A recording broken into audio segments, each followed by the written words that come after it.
The hall of the Galactic Conclave was built to make visitors feel small. Its ceiling rose like a night sky made of metal and light, covered in slow-moving stars that shifted color with the mood of the assembly. Rows of seats curved outward in perfect arcs, each designed for a different species, each marked with symbols of power, history, and authority. This was a place where decisions were made that changed entire worlds. On this day, the hall was more crowded than usual. Elite guards stood at every entrance. Their armor gleamed, shaped for claws, tentacles, or plated limbs. Energy weapons hummed quietly, always ready. Famous generals sat with straight backs and sharp eyes, beings who had commanded fleets and ended wars. Diplomats whispered in soft tones, trading meaning with glances more than words. Humans were there too. They were seated far from the center, in a modest section that marked them as junior allies. Humanity was known, respected enough to be invited but not feared, not admired. To most species, humans were strange creatures, short-lived, emotional, and unpredictable. Useful sometimes, dangerous other times, but rarely important. One human stood instead of sitting. His name was Elias Morno, though almost no one in the hall knew it or cared. He wore a plain service uniform without medals or decorations. His job title was Logistics Support Officer, a role that meant he checked schedules, confirmed supply routes, and made sure events ran without delay. He had no authority to speak in the conclave. He was not even expected to be noticed. Elias stood near the outer edge of the hall, holding a data slate and watching the crowd with quiet focus. He checked the time again, then glanced toward the main entrance. Everything was on schedule. That was his job, to make sure nothing went wrong. He did not think about history being made. He thought about whether the seating platforms were stable, whether the translators were synced, and whether the emergency exits were clear. These were small things, but he believed small things mattered. Problems often came from what people ignored. The lights dimmed. A deep, vibrating tone rolled through the hall, not heard so much as felt. Conversation stopped. Guards straightened. Generals leaned forward. The alien queen had arrived. The main doors parted without sound. She entered slowly, her form tall and elegant, her presence heavy with authority. Her species was ancient, older than most recorded history. Her body shimmered with natural patterns that shifted like living art. Her many eyes reflected the hall, taking in every movement at once. In her arms, wrapped in a soft, glowing cradle of energy, was the child. This was the reason for the gathering. The queen's child was not like other young ones. From the moment of birth, the child had shown abilities that frightened even its own people. It sensed emotions without being taught. It reacted to intent, not action. It could feel danger before it existed. Some believed it could see paths of the future, not clearly, but enough to know where safety and destruction lay. According to tradition, the child would choose a symbolic guardian species today. Not a ruler, not a master, but a representative presence that would stand as a sign of trust between worlds. The queen moved to the center platform. The hall remained silent. Even breathing seemed too loud. Elias lowered his gaze out of respect, though he had no direct reason to do so. He was just a worker here. Still, the moment felt important, and he did not want to be the human who disrespected it by accident. The queen raised one hand and the soft glow around the child brightened. "This gathering marks a moment of choice," her voice echoed, translated smoothly into every language. "Not chosen by force, not chosen by power, chosen by truth." Many eyes turned to the assembled leaders. Some generals straightened, clearly expecting attention. Some diplomats prepared polite expressions, ready to smile if the child looked their way. Elias shifted his weight slightly, checking the time again. Everything was proceeding normally. The queen lowered the child gently onto the platform. The energy cradle faded. For a brief moment, nothing happened. Then the child looked up.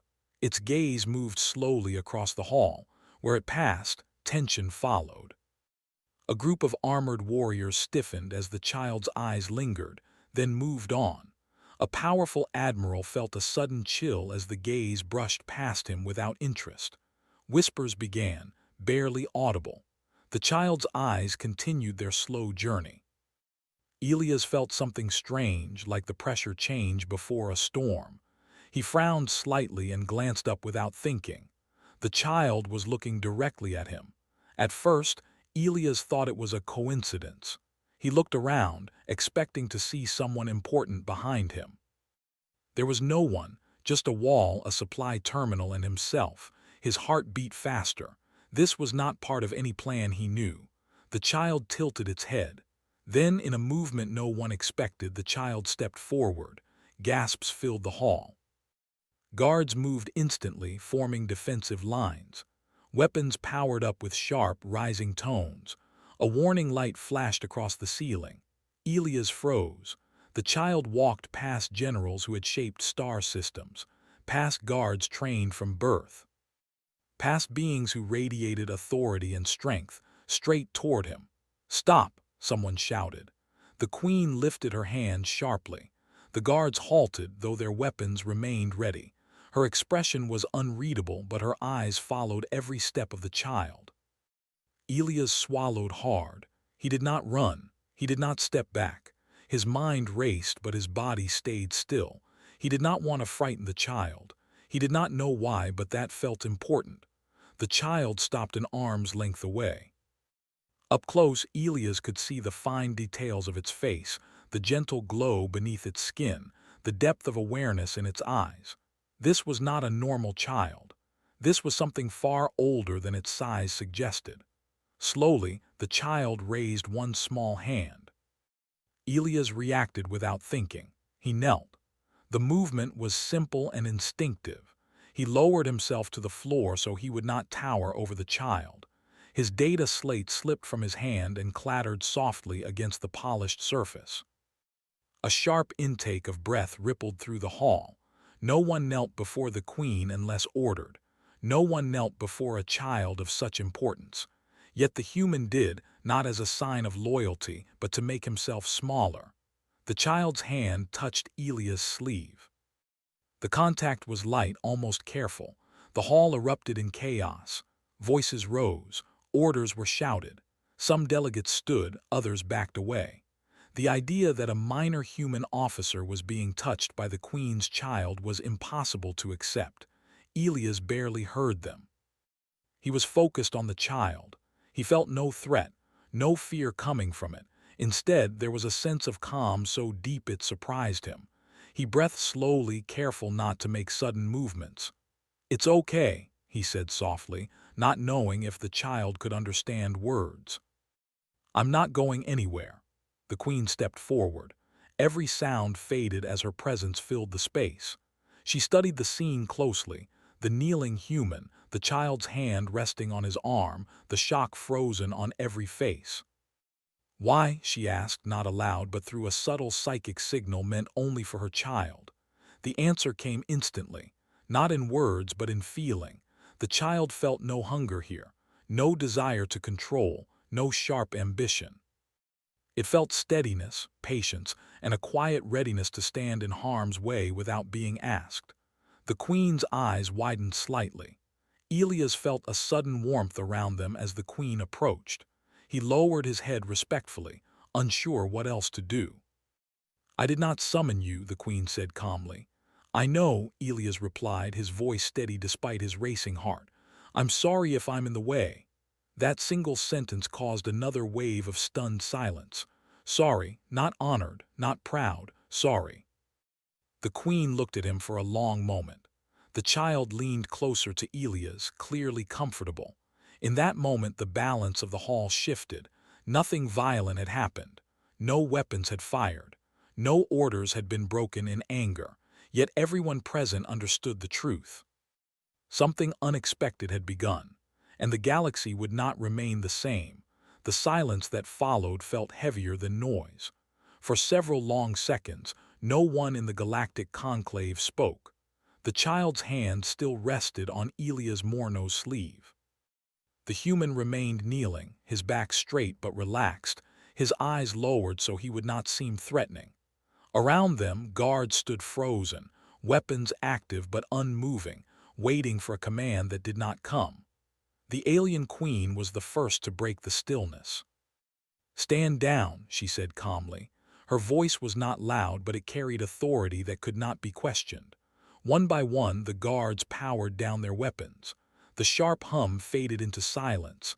Defensive lines loosened, though no one fully relaxed. The queen stepped closer. Elias felt her presence before he looked up. It was like standing near deep water, quiet, powerful, and endless. He lifted his eyes only enough to acknowledge her, then lowered them again. "You may stand," the queen said. Slowly, carefully, Elias rose to his feet. The child released his sleeve but did not step away. Instead, it remained close, watching Elias with open curiosity. A wave of whispers rolled through the hall. "This is improper," one delegate muttered. "A security failure," said another. "This cannot be allowed," a sharp voice insisted.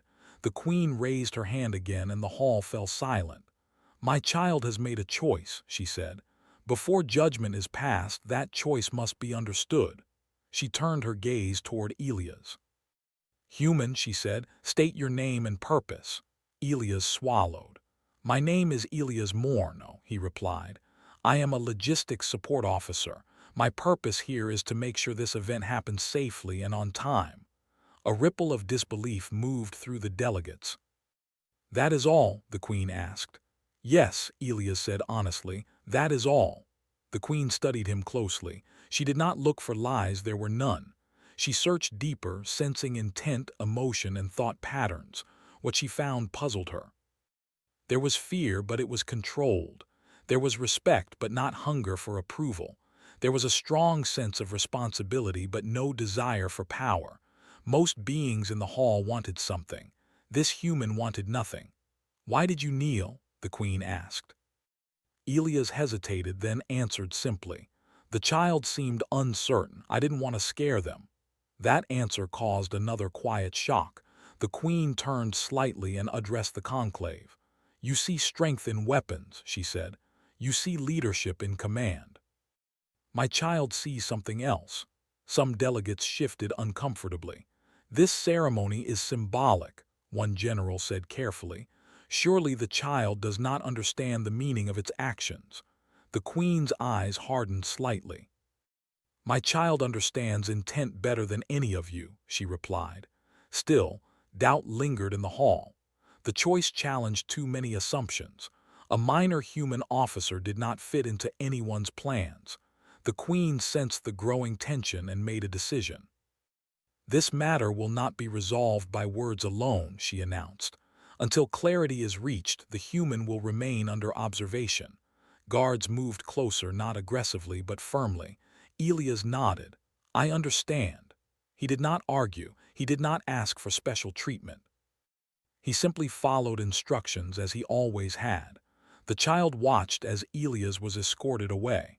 When distance grew between them, the child's calm faded slightly. The queen felt it immediately. She followed. Elias was taken to a secure chamber within the conclave complex. It was not a prison, but it was clearly a controlled space. The walls were smooth and softly lit. There were no restraints, only observation fields hidden in the structure. Elias sat on a simple bench, hands resting on his knees. His breathing was slow. Inside, his thoughts were a mess of confusion and concern. He worried he had caused trouble. He worried the event would be delayed. He worried someone might be punished for his mistake. He did not worry about himself. Elsewhere, the conclave erupted into debate. "This is dangerous," one delegate said. "The child could be influenced." "A human should not be allowed near such power," said another. "The child chose freely," a third argued. "That must be respected." The queen listened without interrupting. She reached out through a private psychic link to her child. "Why him?" she asked gently. The answer came as emotion, not words.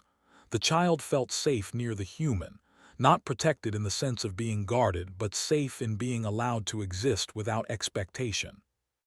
The human did not try to impress, did not try to command, did not try to claim. He was simply present. The queen felt something stir within her, an old memory. Long ago, before her people ruled stars, they had nearly destroyed themselves by following only the strongest voices. It was the quiet ones, the steady ones, who had held them together. She ordered a series of evaluations, not interrogations, tests. Elias was observed during long waiting periods. He was given no information and no instructions. Many beings grew anxious or angry in such conditions. Elias did neither. He reviewed schedules in his mind. He planned alternate routes. He wondered if the food stations needed adjustment for species with longer events. He was then given moral dilemmas through simulated scenarios. In one, he had to choose between completing his assigned task or stopping to help a stranger who was not his responsibility. He helped the stranger. In another, he was offered personal advancement in exchange for minor rule bending. He refused. Each result was recorded. Some delegates grew uneasy. He lacks ambition, one said. That makes him unreliable. He lacks ego, another countered. That makes him dangerous in a different way. Meanwhile, the child was allowed to observe from a distance.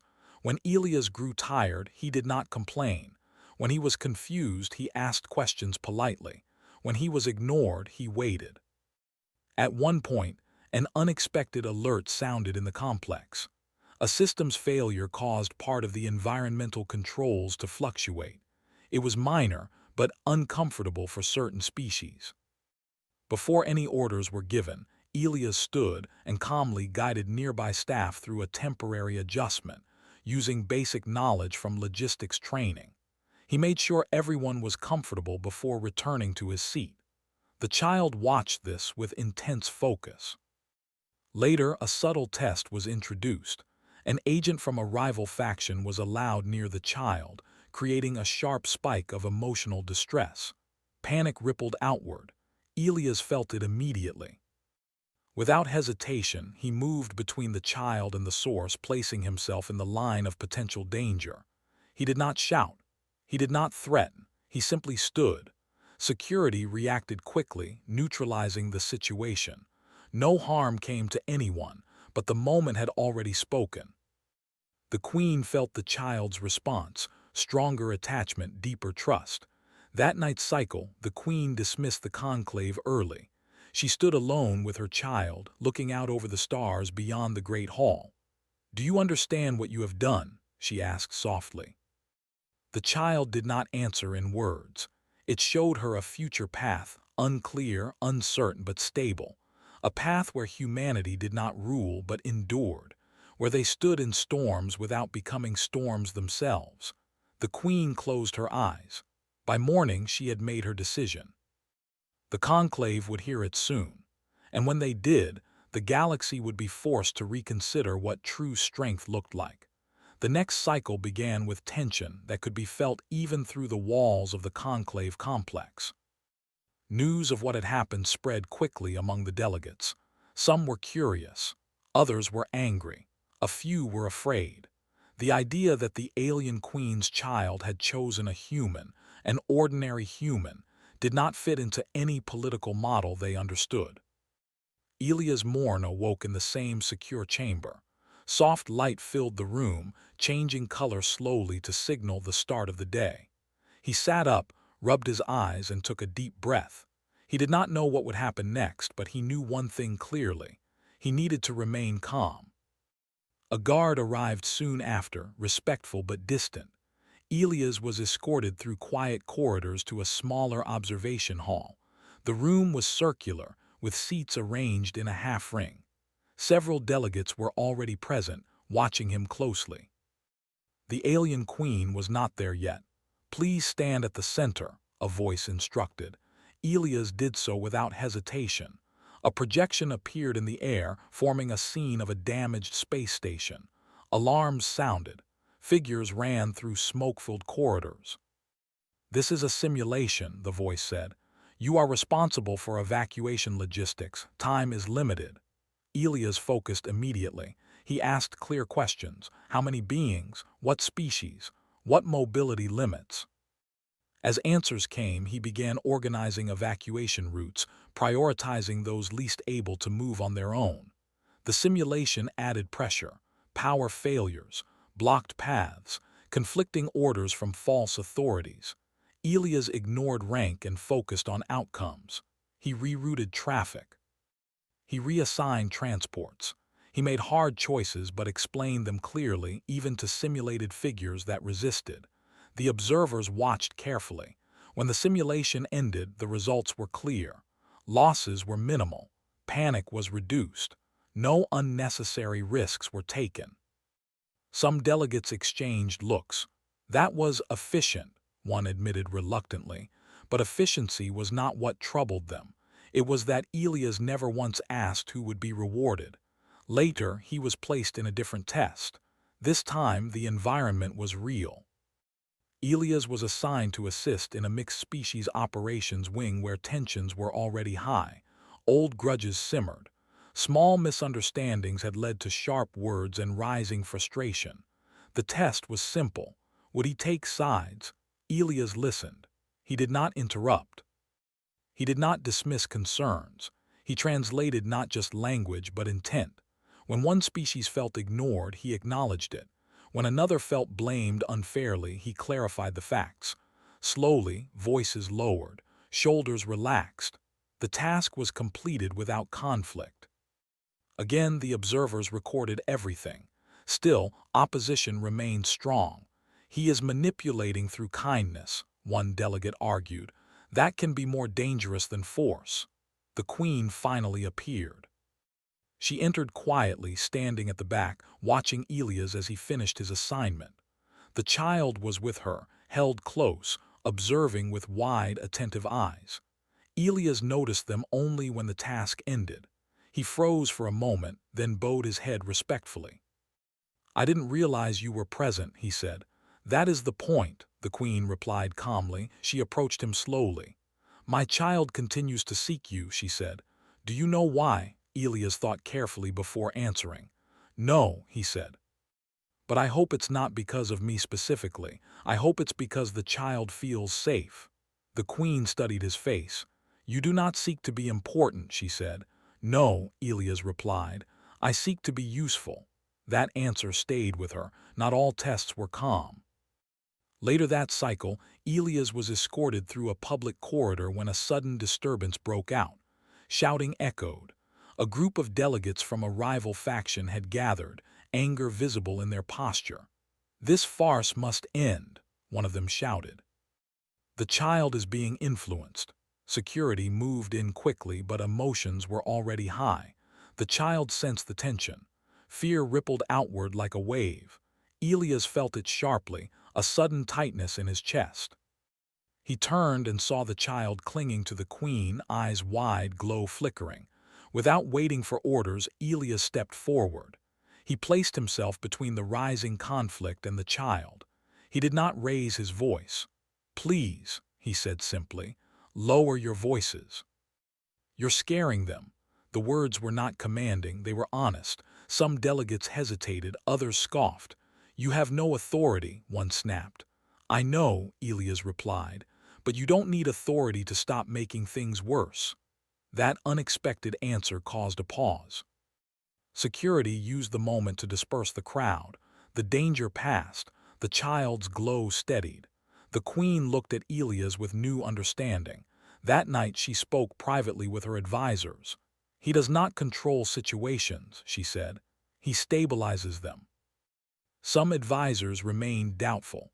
"Stability can become stagnation," one warned. "Or survival," the queen replied.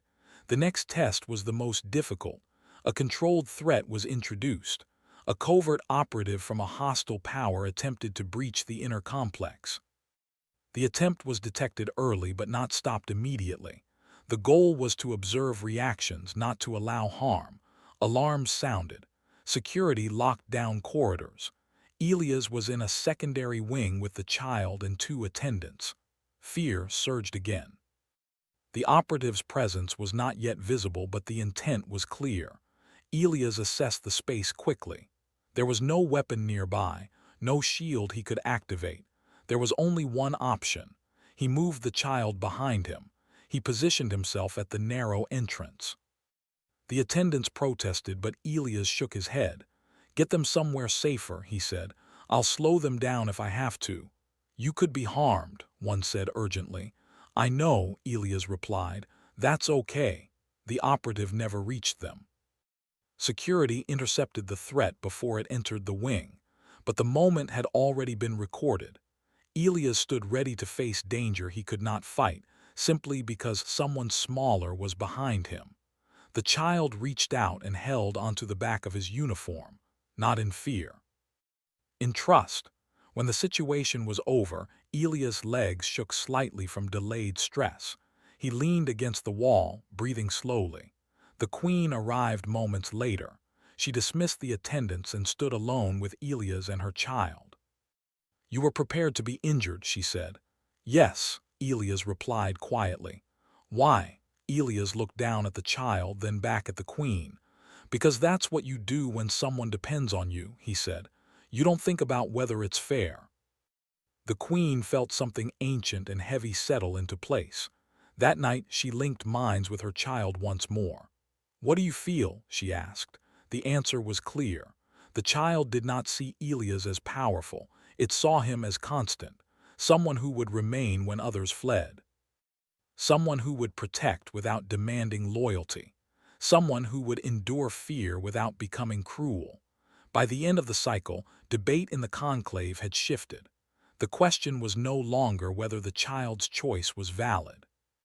The question was whether the galaxy was ready to accept what that choice meant. The queen looked out at the stars again, her child resting calmly beside her. The final decision could not be delayed much longer.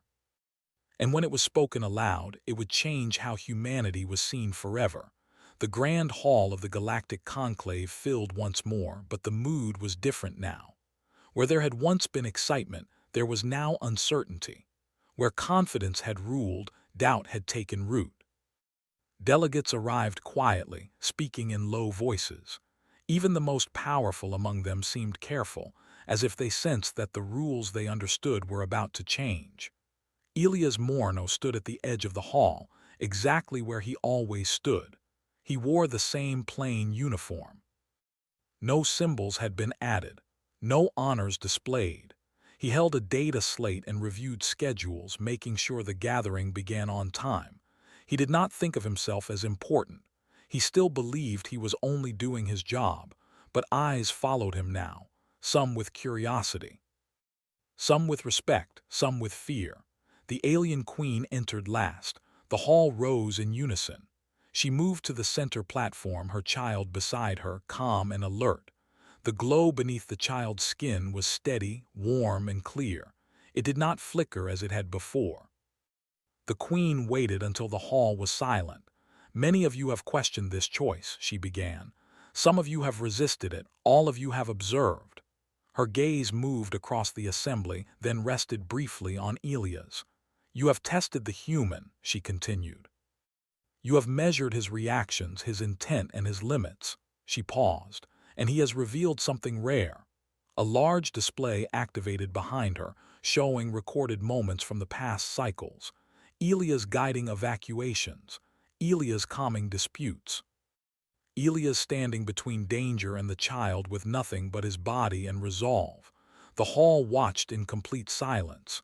"This human did not seek my child," the queen said. "He did not seek power, influence, or reward. He did not attempt to shape the future." She turned to her child and placed a gentle hand on its shoulder. "My child chose him because he would not." Murmurs rippled through the hall. "One who does not desire control," the queen continued, "is often the safest to entrust with responsibility." A delegate stood. "Is this not a risk?" they asked. "To place such importance on a species known for emotion and instability." The queen did not look offended. "Yes," she said calmly, "it is a risk." She lifted her chin slightly. "But survival has never belonged to those who avoid risk. It belongs to those who endure it." She turned fully toward Elias. Human Elias Morno, she said. Step forward. Elias froze for a fraction of a second. Then he obeyed. He walked to the center of the hall, feeling thousands of eyes on him. His heart pounded, but his steps were steady. He stopped a respectful distance from the queen and bowed his head. "You did not ask for this," the queen said. "No," Elias replied honestly. "You did not plan for this. No, you did not attempt to influence my child. No." The queen's voice softened.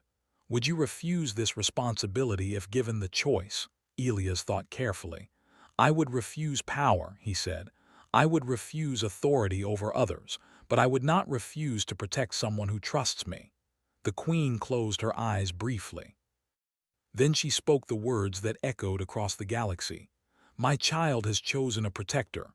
A sharp intake of breath filled the hall. "Not a ruler, not a commander, not a symbol of dominance," she said. "A protector, one who stands without ownership, one who remains without control." She raised her hand, and a soft field of light surrounded Elias, not binding him, not elevating him, simply marking him. "By ancient law," she declared, "this choice is honored." The child stepped forward and took Elias' hand. The hall did not erupt. It went completely still. In that moment, something changed. The queen turned back to the conclave. "You have long believed that strength is measured by force," she said, "by conquest, by the ability to impose will." Her eyes swept across the generals and admirals. "My people once believed the same. It nearly destroyed us." She gestured toward Elias and the child. "This human represents a different kind of strength, the strength to remain gentle under pressure, the strength to carry responsibility without becoming cruel, the strength to stand in front of danger without being asked." She paused. "This is why humanity endures." The words struck deeply. Not humanity conquers, not humanity rules. Humanity endures. The conclave slowly accepted what it was witnessing. Some delegates bowed their heads. Others watched in silence, their understanding reshaping itself. The ceremony ended without celebration. There was no cheering, no dramatic display, only quiet acknowledgement. Afterward, Elias found himself walking through the corridors with the child beside him and the queen following at a distance. Guards maintained respectful space. No one interfered. Elias felt strange, not proud, not triumphant, just aware. "I don't know if I can do this," he said quietly, speaking to the queen without turning. "You already are," she replied. He looked down at the child. "I won't always be strong," he said. "You do not need to be," the queen answered. "You need only remain." Days passed, then weeks. Humanity's position in the galaxy began to shift, not through demands but through quiet change. Humans were invited to mediate disputes, to oversee evacuations, to stand as neutral guardians in unstable regions, not because they were feared, but because they were trusted. Elias did not become famous among humans. His name appeared briefly in records, then faded into quiet acknowledgement. He returned to logistics work, just with one small difference. The child was often nearby, learning, watching, feeling. The galaxy adjusted.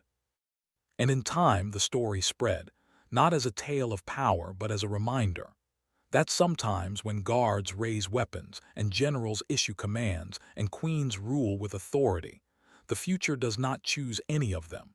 It chooses the one who kneels to make a child feel safe. It chooses the one who stands in the way without being asked. It chooses the one who will stay. And because of that choice, humanity did not rise above the galaxy. It became part of what held it together. Guards, generals, and alien queen. Yet the child chose me, HFY Sci-Fi.